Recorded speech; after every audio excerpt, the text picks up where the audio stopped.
aussi. C'est ton corps.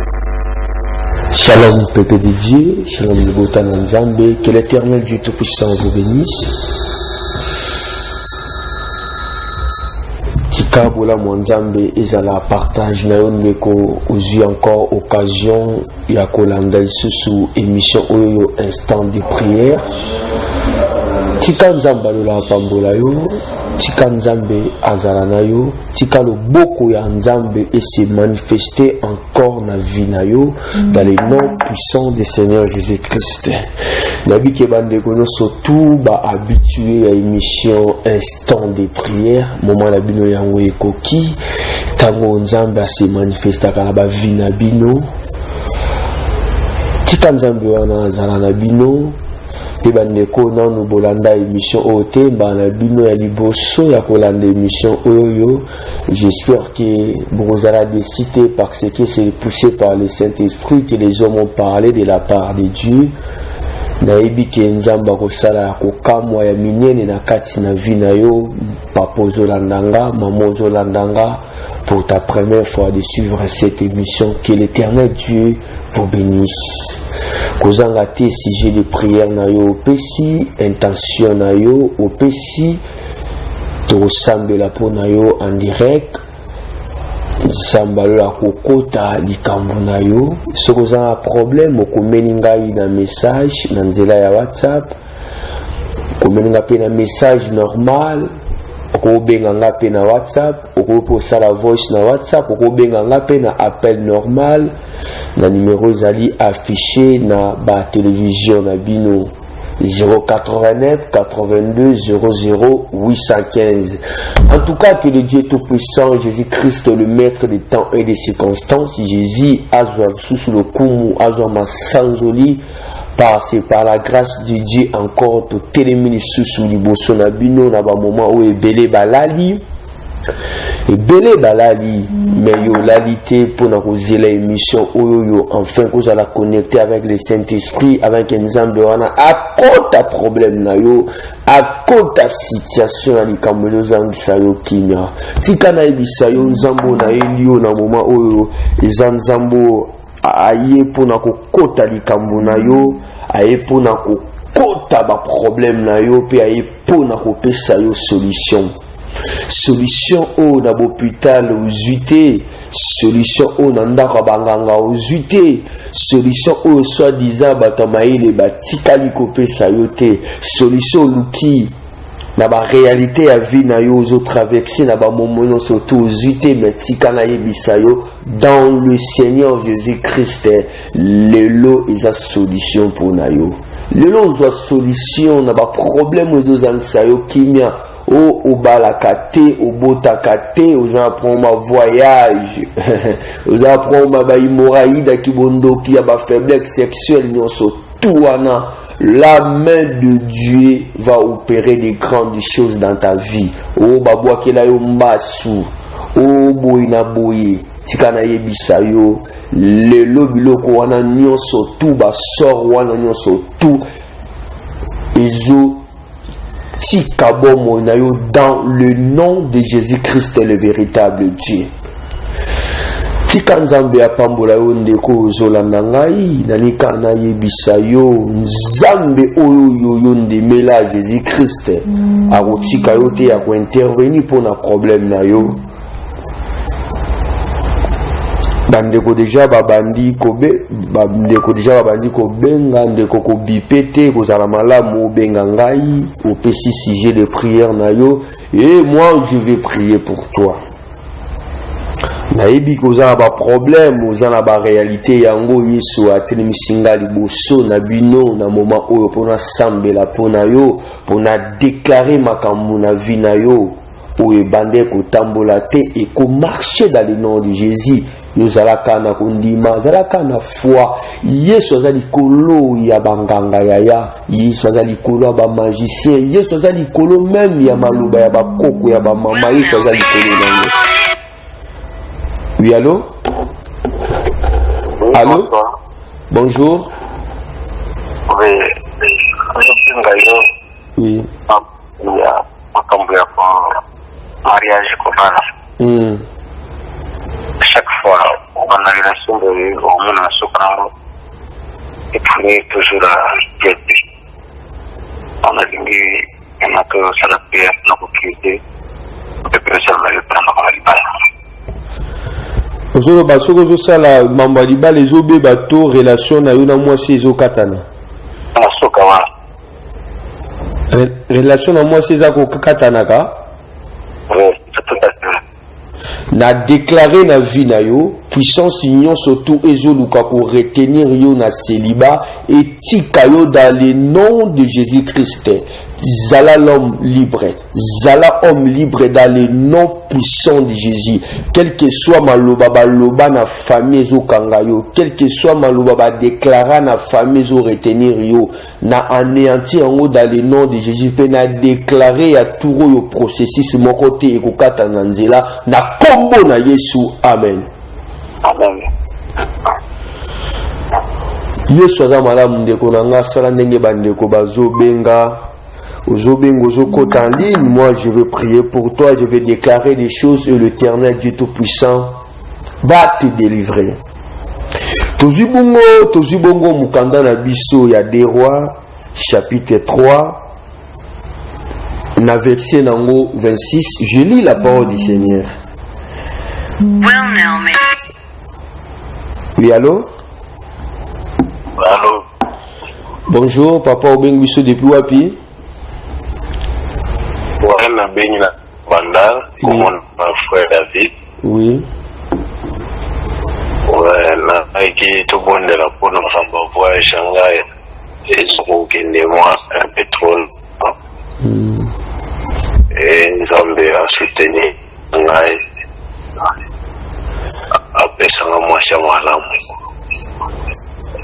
Ok. Na déclaré likolo na yo frère David. Zambo abenga rabat na succès na ba récite à côté succès wana na démarche na yo ya voyage récite à la totale dans le nom de Jésus-Christ le véritable Dieu. Zambo o apesaka bebana na ye basi ya malamu nzambe wana apesa yo mwasi ya malamu o ya vina yo na kombo na Yesu amen. Totangi mukanda na biso ya des rois chapitre 3 verset 16 je lis la parole du Seigneur. Le roi de Moab voyant qu'il avait les dessous dans les combats prit avec lui 700 hommes tirant l'épée pour s'effrayer un passage jusqu'au roi d'Édom, mais ils ne purent pas. Il prit alors son fils premier-né qui devait régner à sa place et il offrit un holocauste sur la muraille. Et une grande indignation s'apparait d'Israël qui s'éloigna du roi de Moab. Yamine de Koyo, allô? Allô papa, bonsoir. Bonsoir maman, obengi biso depuis combien d'années? Makolo na tambola raté. Tani bobonza makasi so basinge funga mana kombo na Yesu. Obengi biso depuis combien nini? Na déclaré likolo ya maman tika makolo ezotungisa yo nzamba lola oyo areparaka bisika tout moini Satan azo semer trouble à réparer dans le nom de Jésus-Christ. Touti kotanga makomi na Bible bande kobolanda nano passage oyoyo.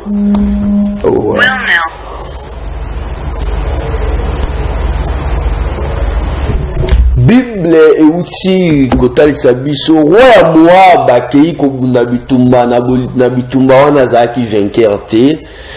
Lorsque zaki vainqueur te na bitumba c'est que ba vainqueur bazaki babande kolonga e amoni ki akoki kobunda bitumba te quel que soit bateau ya zalaki na bango bibelobi azui mwana na ye ya liboso a sacrifier en holocauste a livrer ye abomiye babitango abomiye ne bay o babane ko beta na bitumba batiki basilwanya kiverie par là na lingi na lobanini ndeko roi Moab totangi na Bible na bitumba zoko ko bundate azaki na défaite totale avant d'habiter solution ya suki zaki kaka azwa mwana na ye a sacrifier ye oh tant azo sacrifier moi na ezalaki pona ko benda force vis-à-vis à ba adversaire na ye o bitumba ezalaki pays ya ba Moabite na pays ya Israël. Siko Israël azalaki au-dessus na bango na kati ya bitumba.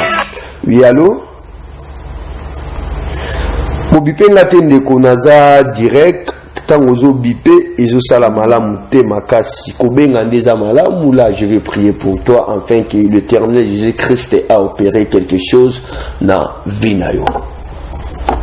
Ndeko balobi tango azo bunda se sentir que aoko ko bunda te adversaire azo betaye te avandi babi te il faut na sacrifier na sala sacrifice afin que sacrifice na ko sala epesanga makasi na longa bitumbo yo etelemeli ngai.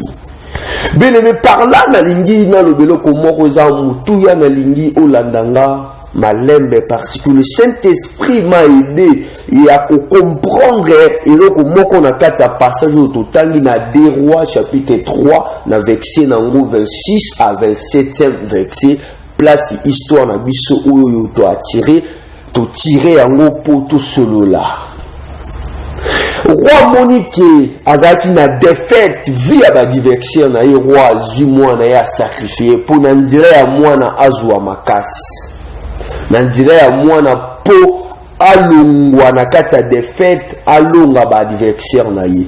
Par là na lingi na loba eloko mo eza très capital bien aimé la ndangai maman papa partout zo la ndangai malamu eloko na lobawa.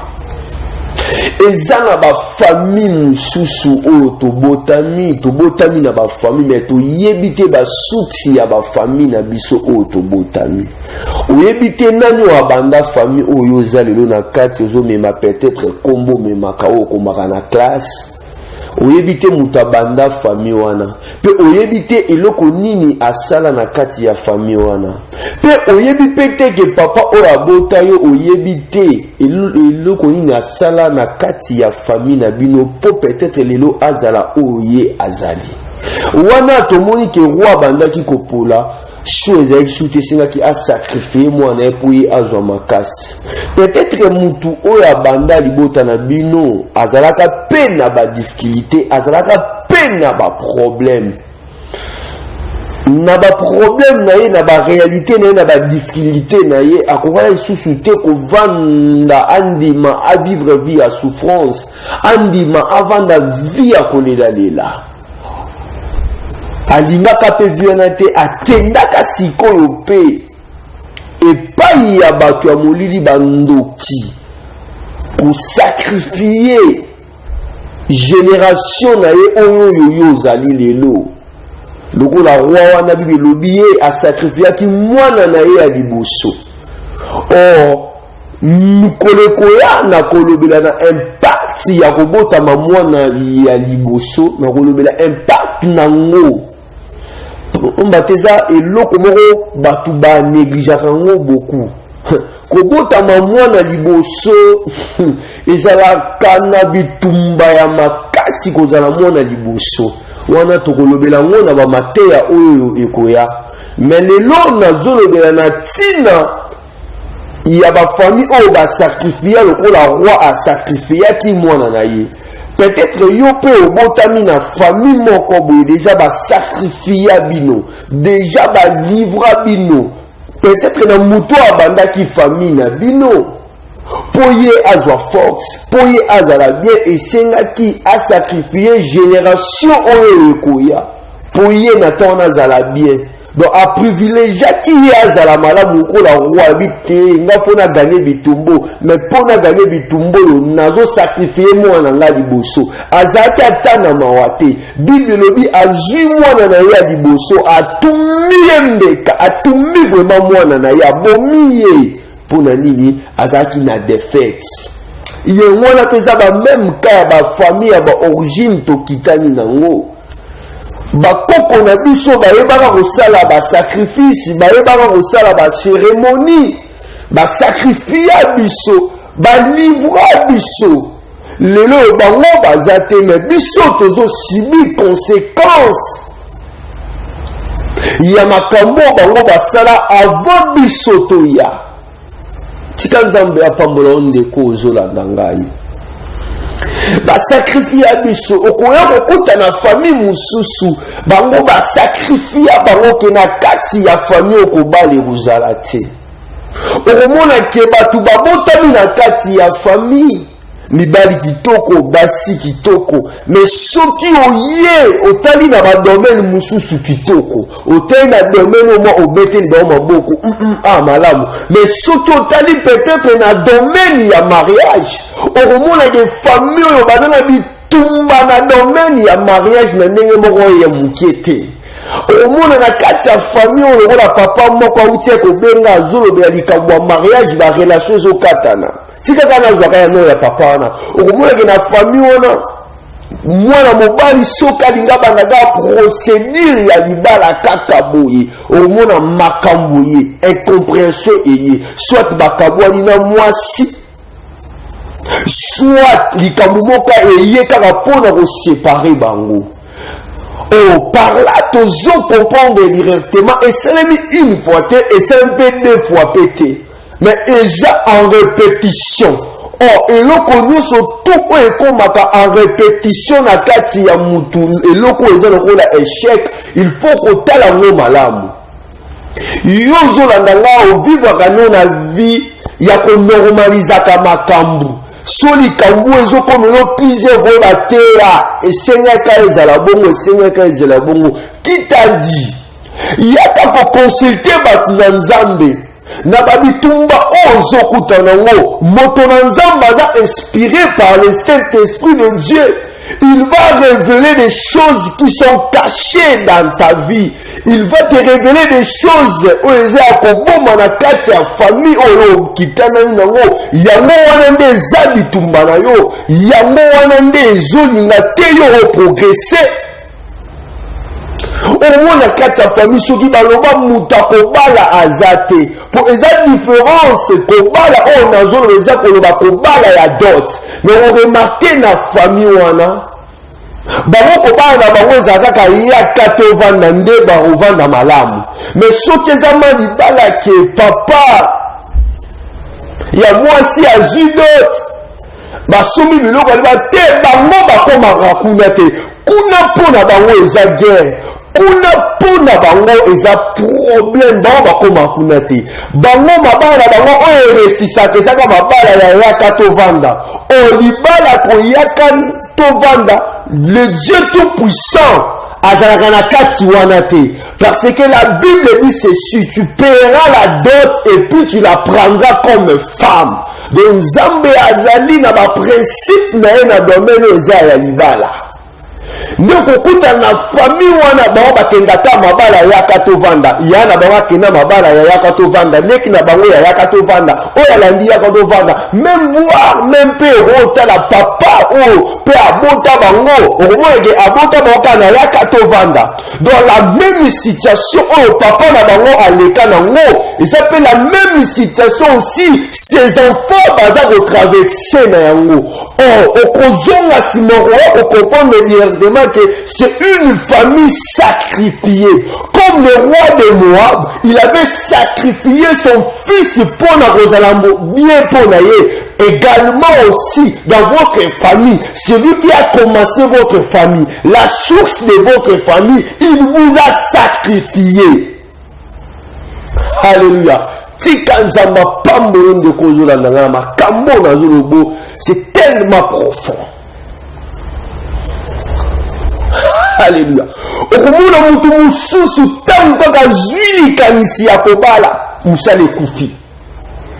Okomona mutu mususu tangu kaka zwi facture kaka ya libala boyi. Okomona lokola ténèbre lokola batia point na ba vie na bango parce que tangu ba sacrifier bino nikoloba nini batieli bino point na ba domaine mususu o bino ekoyi kosalema te na vie na bino.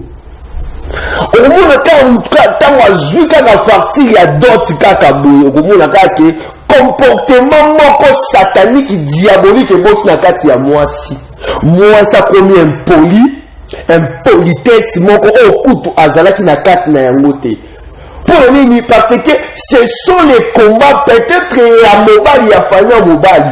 Oyo baboya mo que na famille na bako kobala te. Peut-être musu pe ko arriver que na famille ya mwasi baloba que mwasi pe akoki kobala te. Omona mobali tango babandi procédure omona peut-être molimo akindume koti na kati ya mobali. Omona papa ya mwasi yemo auto monanzela me azokanga mwana mobali na ye ya fiancé na ye na banzela na bamibali. Eza ndenge ténèbre e fonctionnaka.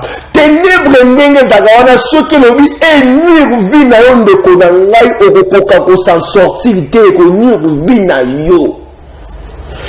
Pamba te soko sali na makasi na yo moko obima na kati obima na kati ya balwa ya bokokoka kobima te. Soki Yesu aye na intervention ya vie na yo te okobima te.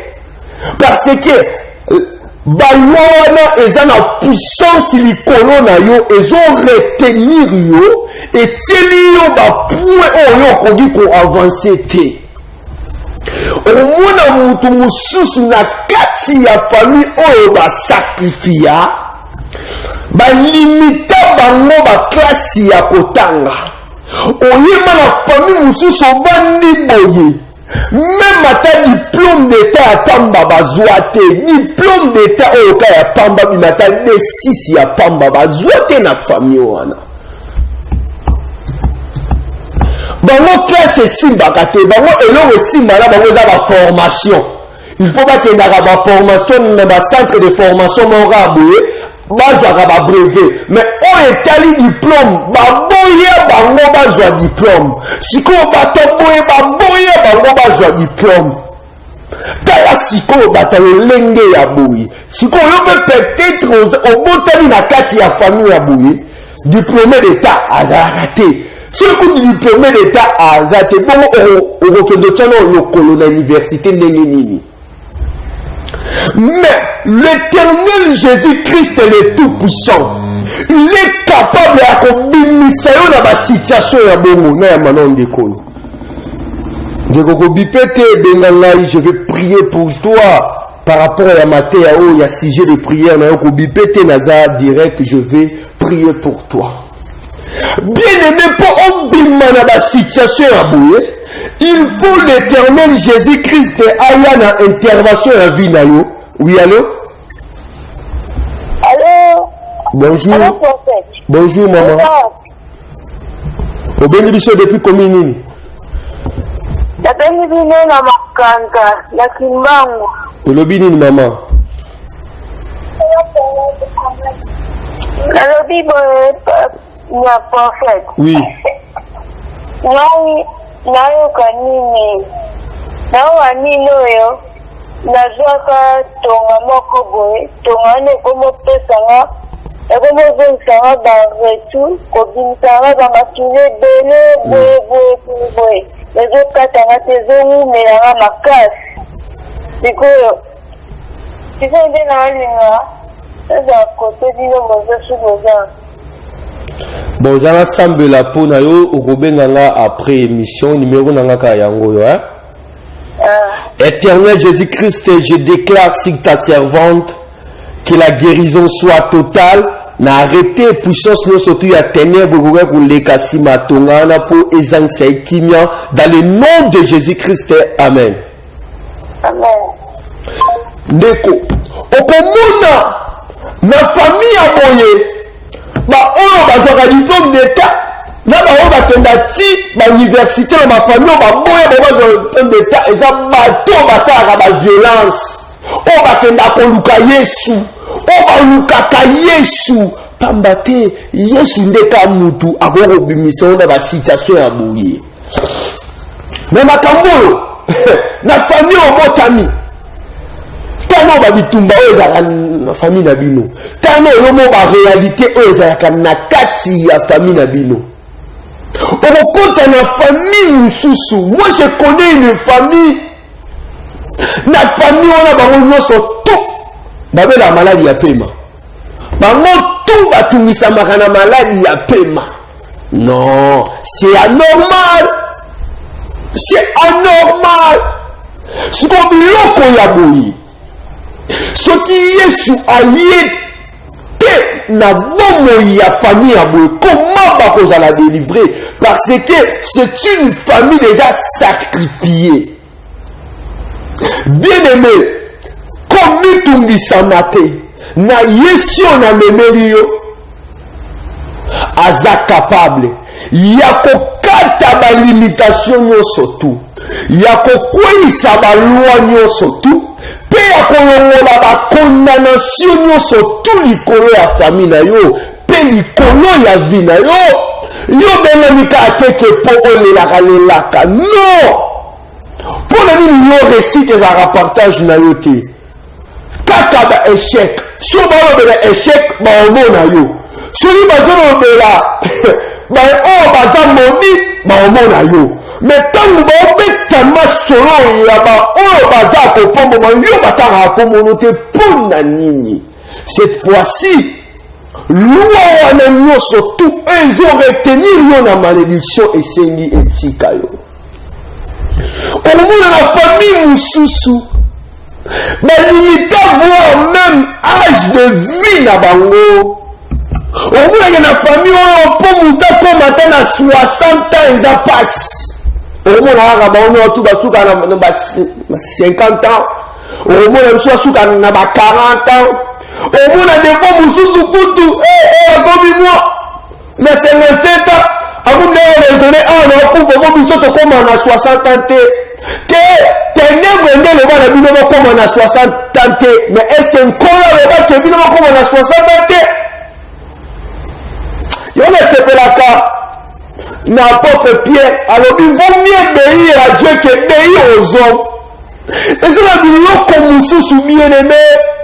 Ténèbres jamais qu'on dit ça comme bino comme sous.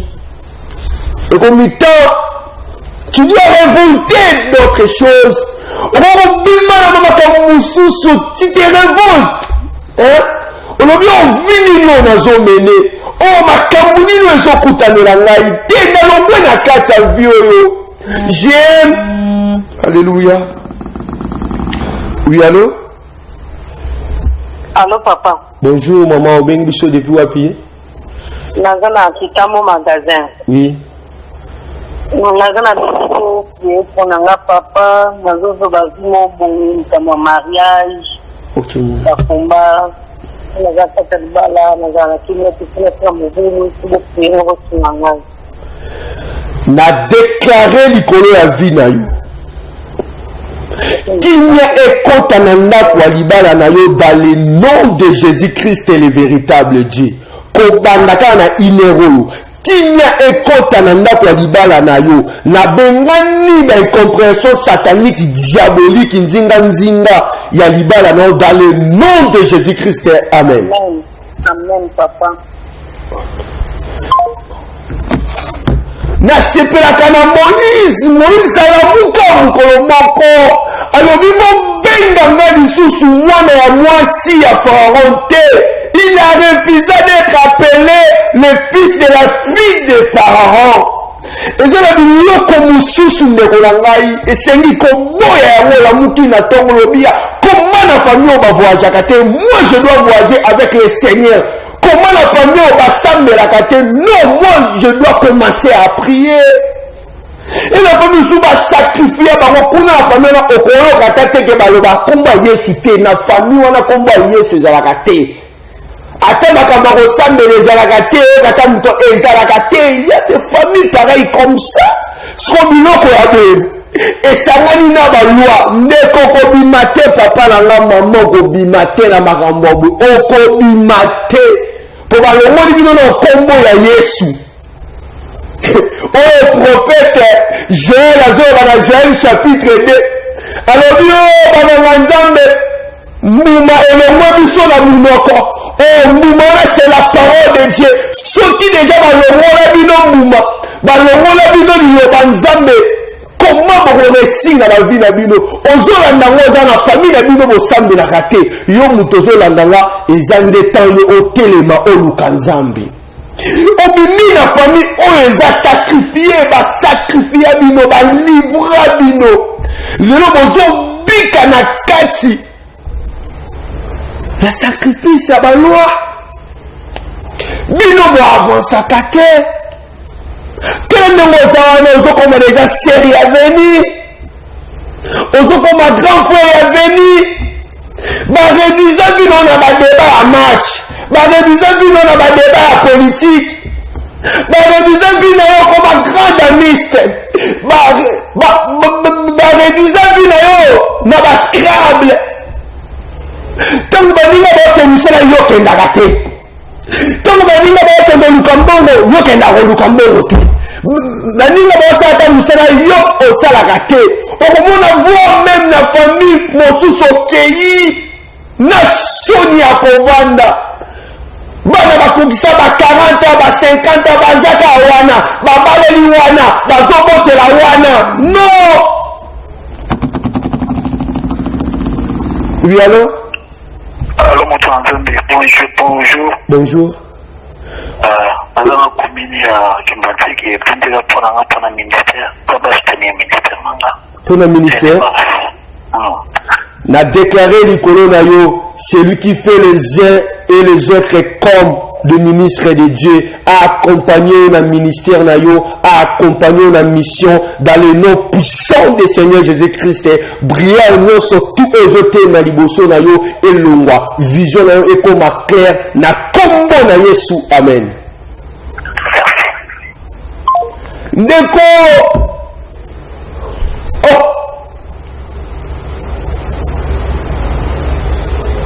Yesu senga ya pour l'intervention vina ndeko zola na Yesu fois ya pour l'intervention vina yo pour Yesu ce qui a été zapasi pour le dire asi mwana na ya sacrifié vous êtes une famille sacrifiée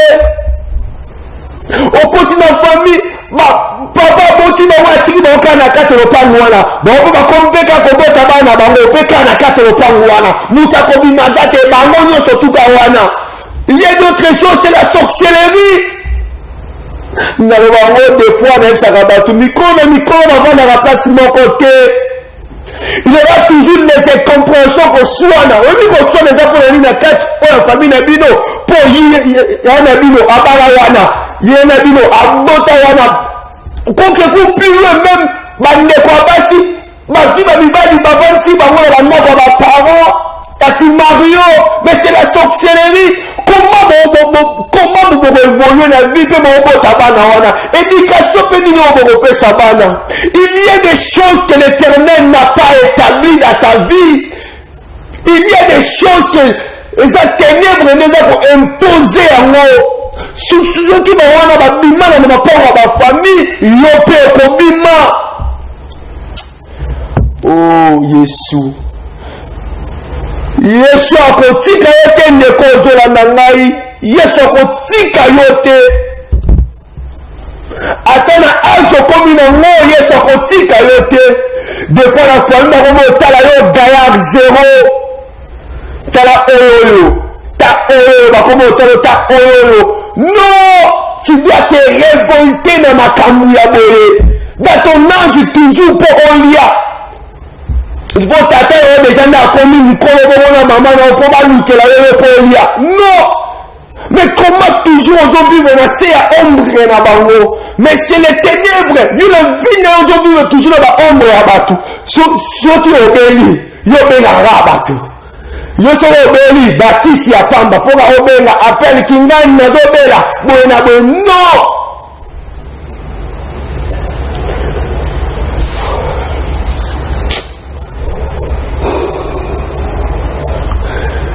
Yesu aotika yote. Abisna Jérémie, invoque-moi, je te répondrai, je t'annoncerai des grandes choses. Sanda rotika yote ndeko na ngozola ndangai. Quel que soit baloi yango ezwi banebele et Yesu te quel que soit maloba baloba likolo ya vi na yo babetela yo maputa na kotala yo soko kobonga na kotala yo soko kovoyage na kotala yo na kotala nyonso maloba mabe baloba likolo ya vi na yo basakrifie yo lelo bovivre yango okomo lokola ntaba bakanga ye na singa ate obimi mpa na bino osalaka te mwa te ozonga toujours na bande na batata na mama. C'est par la liberté que Jésus-Christ est le maître des temps et des circonstances nous a affranchis. Si Jésus dit oui dans ta vie, personne ne changera le oui de Jésus. Et si Jésus dit non dans ta vie, personne ne changera le nom de Jésus. Parce que Jésus, il est le Dieu tout-puissant, le créateur et créé. Quand il a dit à Philippe, celui qui m'a vu a vu le Père. Or le Père était la parole. Or la parole était avec Dieu. Or la parole était Dieu. Et cette parole a été faite chair. Et c'est la même parole que je suis en train de te prêcher. C'est le Seigneur Jésus-Christ, le tout-puissant, le maître de l'univers. Yesu aleki banganga na makasi. Yesu aleki ba marabu na makasi. Yesu aleki ba loi na makasi. Aleki ba condamnation, ba limitation. Dans le nom de Jésus, na ena ko menacer molimo ezokanga yo, na menacer molimo à pauvreté, etika yo dans le nom de Jésus-Christ le véritable Dieu. Molimo nyonso tout ya d'échec, na menacer na vie na yo, etika yo dans le nom de Jésus. Molimo nyonso tout ya kolela yo lela kaka leo na yeko tate esprit wana enika yo lela pona nini ka yo lela na yeko tate yango dans le nom de Jésus, etika yo dans le nom de Jésus. Maladi babwakeli yo ekotisi yo ndaku ekatisi yo musala ekatisi yo koteka na yeko menacer maladi wana etika yo dans le nom de Jésus-Christ le véritable Dieu. Na yeko panza ba cercueil nyonso tout o ba préparer pour yo okota na kati. La Bible me dit ceci, libulo e batimboli yo bango moko ba ko se retrouver na kati na yango na panzi ba cercueil na bango na panzi ba piège na bango na panzi ba cérémonie na bango eza mille sans effet dans ta vie au nom de Jésus-Christ le véritable Dieu. Laisse que l'esprit de l'Éternel est mettre en fuite mon vie, mon nyonso tout. Oh, ya bondumba banatisa yo etika yo dans le nom de Jésus-Christ. Ta beauté c'est pour la gloire de Dieu. Ta beauté ce n'est pas pour les impudicités. Ta beauté c'est pour la gloire de Dieu. Ta beauté c'est pour la sincérité de Dieu. Mon lit, mon nyonso tout. Oh balakisa yo ya mutu likolo na yeko benga na yango na yeko chasser yango na kombo na Yesu. Yesu aza malamu. Soki Yesu atelemi nani akoloba asalaka nzela na mai na désert abimisaka mai. Soki bazokanisa vi na yo esili te ngana yo yebisa yo esika batia pue na vi na yo po enseignement eza mulai tokodevelope yango na profondeur nango tokokota nango na profondeur ajuske okozala délivré totalement. La Bible dit ceci, lorsque Lazare abimi na tombe Yesu ayebisi bango botelie bolongola ye bilambo wana nazoyebisa yo okozala délivré quel que soit botama na famille ba chef coutumier botama na famille ba grand prêtre abandoki Yesu aleki bango Yesu azali kolo na bango. Oh Yesu Nzambe malamu Yesu aza malamu. Nani akokana na Yesu? Nani akobeta tolo yeke aza lokola Yesu azate?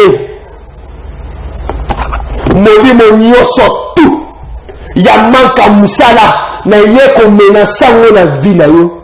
Etika yo bisiko zali Dans le nom puissant de Jésus, nous avons déclaré ici que molimo nyoso tout ya célibat, molimo nyoso tout yo sala kama kambo simba kate, na yeko menacer yango, hetika yo, dans le nom de Jésus. Nele kokona Yesu azate, bakokamwa yo, bango na famille na muta kobala azate, mais bakokamwa yo kobala.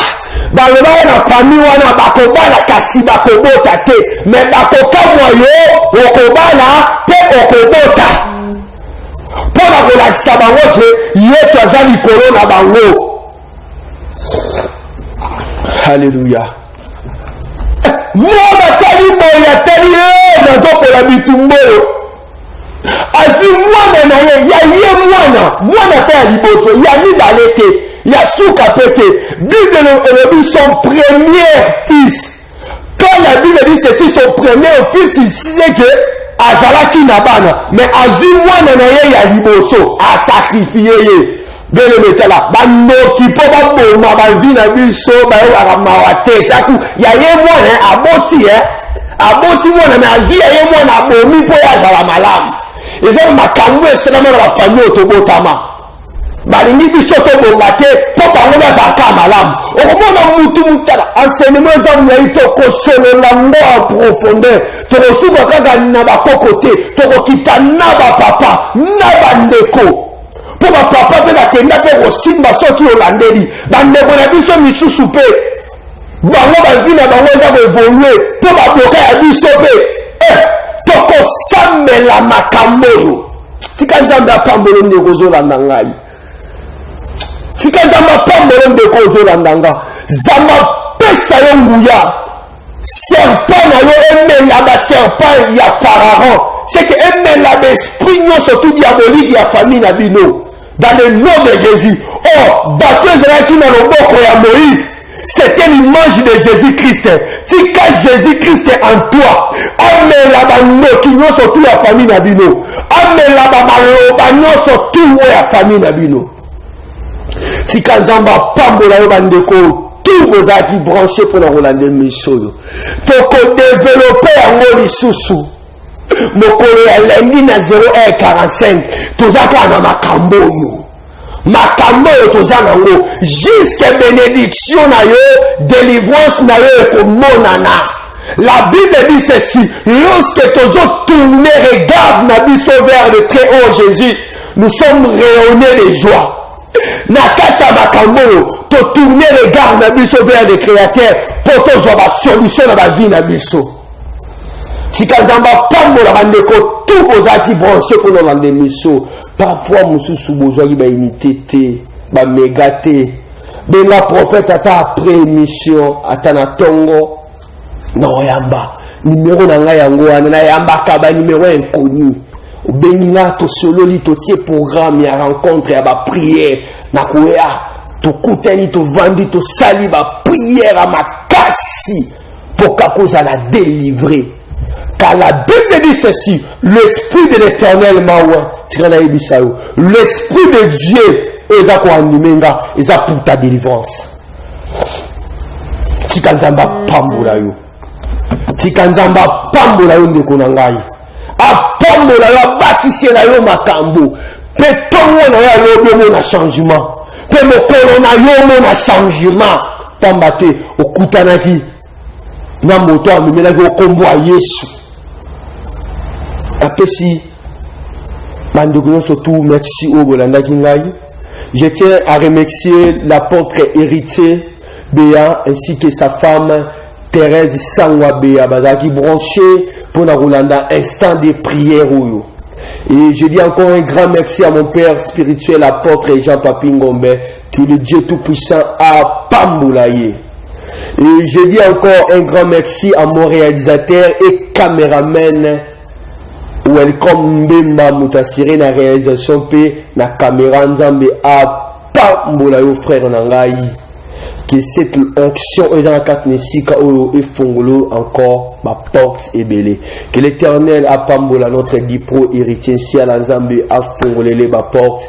Que l'Éternel bénisse notre papa, l'Ikondi Nzambe fongolé ma porte. Que l'Éternel bénisse aussi notre papa. Voici l'or, le beau Nzambe est toujours du colonae pour te bénéficier de la grâce au Nzambe ata du colonae pour biso te bénéficier nango. Na pamboli bandegonyo surtout au Bolanda Kingai, ba o a besoin de en contact avec les prophètes. Numéro nanga yangoana, ils en WhatsApp, compte nanga Facebook yangoana, roko melangande ba ninga mususu ba salaka. Que l'Éternel Dieu Tout-Puissant, Adonai Jésus-Christ, vous bénisse. Bye bye bye.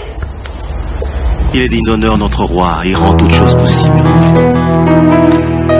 Dieu merveilleux qui se sert de nos insuffisances et de nos imperfections humaines pour nous accorder la grâce de fleurir dans sa gloire et dans sa majesté. Nos vies d'échecs deviennent des vies de témoignage à cause de sa main puissante, notre Dieu. Il relève tous ceux qui sont affaiblis. Il donne encore un espoir nouveau, un élan nouveau à tous ceux qui ont arrêté de croire encore à l'avenir glorieux. Il rassemble les cœurs, il fait tout ce qu'il faut pour que notre joie soit parfaite. Voilà pourquoi il a dit, demandez afin que votre joie soit parfaite. C'est encore possible, même pour ce pays, de voir toutes choses relevées, car il est rebâti sur l'ancienne ruine. Tout est possible. C'est encore possible.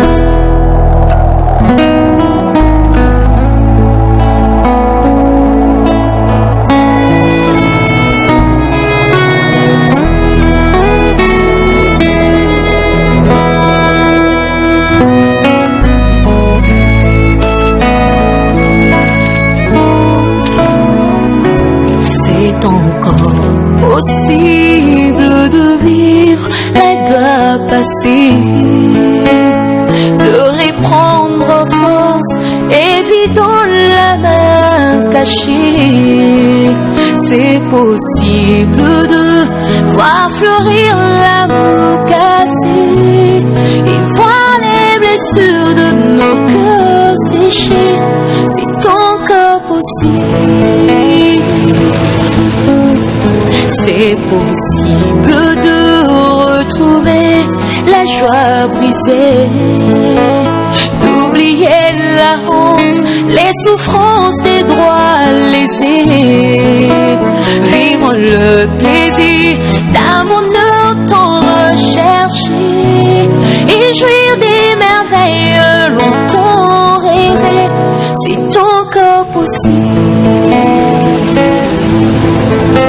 C'est encore possible de tout refaire et de voir venir des beaux jours pleins de gloire, d'écrire une nouvelle page en couleur d'espoir. C'est possible de renaître, c'est encore possible d'avoir au-delà de tout ce qu'on a perdu, de bien faire la joie de ceux qu'on a aimés.